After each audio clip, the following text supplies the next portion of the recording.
Bienvenidos a un encuentro o dos. Hoy te quiero invitar a encontrarte con Dios a través de un texto bíblico muy concreto que se encuentra en el capítulo 10 de la Epístola a los Romanos. Y es una epístola que Pablo escribe, una carta que él escribe a los cristianos que están en Roma, ya sean de origen judío o simplemente de origen pagano, es decir, gente gentil que no era judía, pero que ha aceptado el cristianismo. Y les está explicando y metiendo en contexto el porqué, la diferencia entre los cristianos y el judaísmo que se conocía hasta ese momento.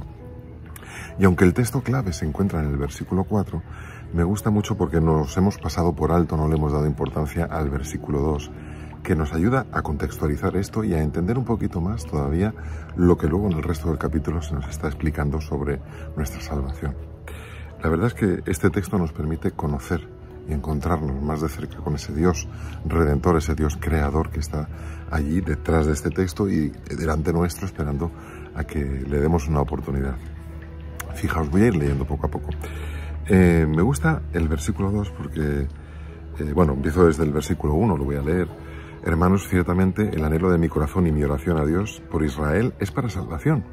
Fijaos, él está hablando a los romanos, a la gente que está en Roma, diciendo, yo no estoy criticando a mis hermanos judíos, yo soy un judío, aunque yo ahora soy cristiano. Yo os digo que el anhelo de mi corazón no es criticarles porque me persiguen, sino que yo realmente oro a Dios para que Israel como nación pueda ser salva, que aquellos que están persiguiéndonos puedan ser tocados y puedan ser salvos. La verdad es que eso ya nos tiene que enseñar mucho respecto a nuestra perspectiva, a nuestro punto de vista de aquellos que nos están haciendo daño y cómo tenemos que reaccionar. Así que fijaos, Pablo está llamando a la paz, a la calma, a la reconciliación y a interceder por aquellos que no aceptan las mismas cosas que yo creo o que tú crees. Así que él dice, mi oración es esa. Y luego dice en el versículo 2, porque a esa gente yo les doy testimonio de que efectivamente tienen celo de Dios, pero no conforme a ciencia.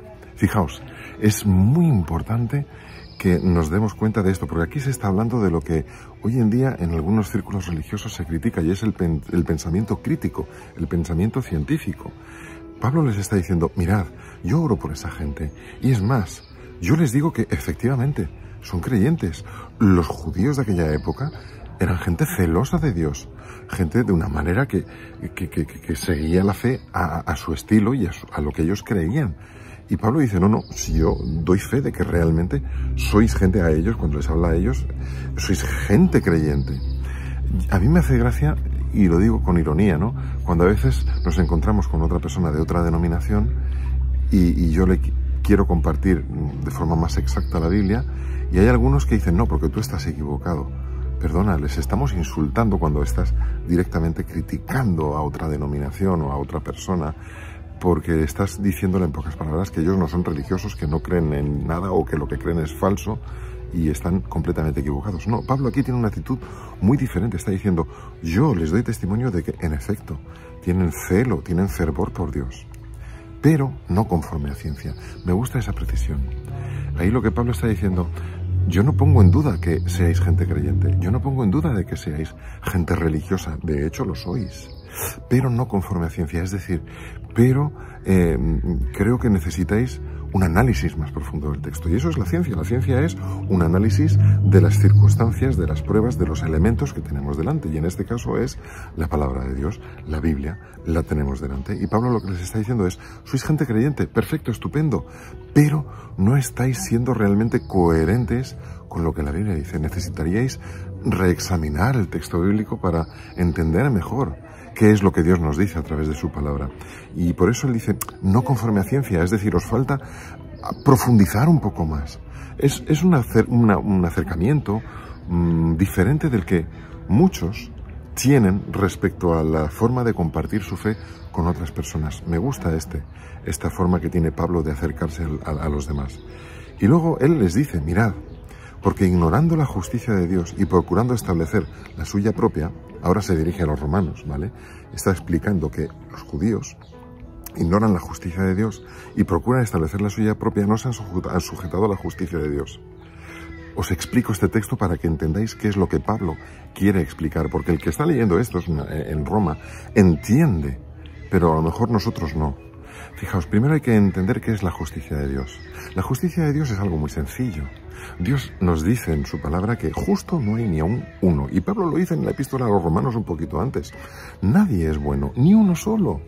Todos hemos sido perdidos, todos hemos caído de la gracia. Pero Dios demuestra su justicia, es decir, cómo Él arregla esa solución, cómo nos declara justos. Acuérdate, no es la venganza, sino cómo nos declara justos. ¿Cómo lo hizo? En Jesús. Yo sé que para ti es imposible, así que yo envío a mi Hijo, a Jesucristo, para que muera en tu lugar. Y ahí es donde la exigencia de la ley se cumple en justicia. Hay alguien que ha pagado, entre comillas, por esa culpa, pero no eres tú, es mi Hijo que lo hace en tu lugar. Y mi justicia se demuestra en que yo te ofrezco esa segunda oportunidad. Si tú aceptas lo que yo estoy proponiendo, es de la parte de Dios, es decir, que Jesucristo muere en tu lugar para que tú seas perdonado, eso es la justicia de Dios. ¿Os dais cuenta? Así que Pablo lo que se está diciendo es que los judíos ignoran la justicia de Dios. Han ignorado, y es en ese contexto, lo que acaba de ocurrir hace pocos años, que Jesús murió allí en Jerusalén, al lado de Jerusalén, en las afueras, para que nosotros podamos tener una segunda oportunidad, para que podamos ser perdonados, para que podamos ser declarados inocentes, ser declarados justos, aunque no lo merezcamos. Esa es la justicia de Dios. Y eso es lo que el pueblo de Israel, los judíos, estaban ignorando. No querían aceptar a Jesús como el Mesías, como el enviado. ¿Entendéis ahora?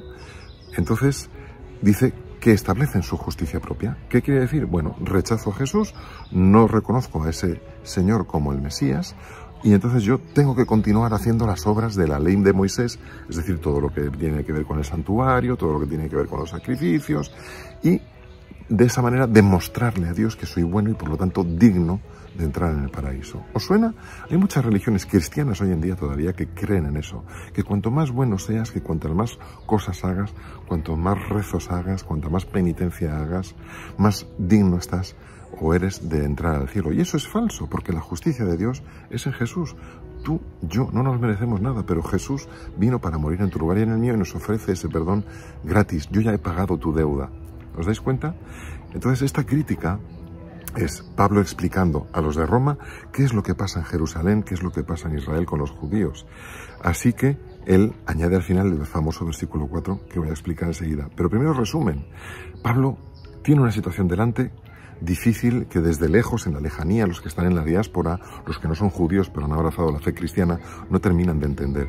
Y él dice, sí, es cierto que esa gente me han perseguido, me han azotado, me han apedreado, me han hecho de todo, pero yo, en el fondo de mi corazón, versículo 1, lo que deseo y oro es que también puedan ser salvos. Actitud número 1 completamente diferente de la que nos sale natural.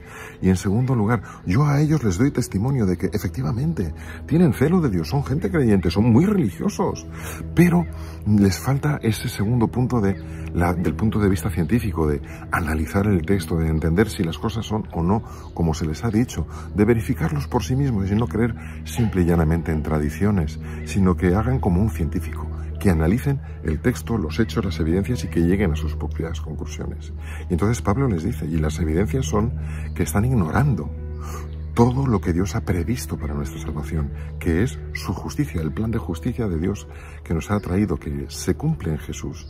Y han ignorado a Jesús como Mesías, y ellos quieren seguir con su sistema antiguo de sacrificios que no lleva a ningún lugar.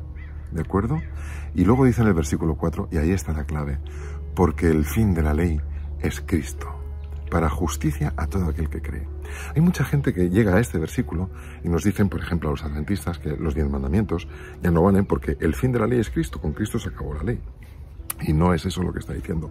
Cuando tú aplicas lo que Pablo está diciendo aquí, ciencia, te das cuenta de que está hablando a unos de lo que está ocurriendo con los judíos en ese momento. Y lo que les está diciendo es que el objetivo, la palabra fin en griego es telos, el objetivo, la finalidad de esa ley, de toda la ley, es que nos veamos incapaces de cumplirla, que somos pecadores, de que cometemos errores, y que nos lleve a esa justicia que es Jesús, a decirle, Señor, yo sé que no debo matar, pero no puedo evitarlo. Y no se trata de matar con un cuchillo o con una pistola, sino también puedo matar con la lengua. No sé si me entendéis. Robamos, siempre hacemos algo para robar, robamos tiempo a la familia. Cuidado, ¿entendéis? Nadie es capaz de cumplirlo. Así que el objetivo de la ley es señalarlos lo que está mal, para que vayamos y reconozcamos y aceptamos esa solución, esa justicia de Dios que se cumple en Cristo. Así que el fin, el objetivo de la ley es llevarnos a los pies de la cruz para decir, yo no puedo. Así que la ley no se acaba, es necesaria para que siga denunciando lo que yo hago mal, pero no para que yo lo cumpla, para ganarme el cielo, como hacen los judíos, sino para que yo reconozca que Dios ha propuesto una solución, que es Jesús en la cruz, y que yo la acepte si quiero. Por eso dice, y esa segunda parte me encanta, para justicia a todo aquel que cree. El objetivo de la ley es llevarte a Jesús, y esto lo que hace es que te otorga justicia, te devuelve la justicia que has perdido, te declara justo, te declara inocente si confías en Dios, si crees realmente que lo que Él ha provisto en Jesús en esa cruz es válido y realmente es suficiente para que tú seas salvo. ¿Tú crees que realmente Dios puede salvarte porque Jesús hizo todo lo que tenía que hacer para que tú seas salvo? Vale, pues cuando tú veas que has cometido un error, sabes que has cometido un error porque hay una ley que te señala, que te está diciendo que eso está mal. Y en ese momento dices, ¿y ahora a dónde voy? Porque por mucho que intentes reparar el error no puedo. Así que esa ley te lleva a Cristo. El objetivo, la finalidad, el fin de la ley es llevarte a Cristo.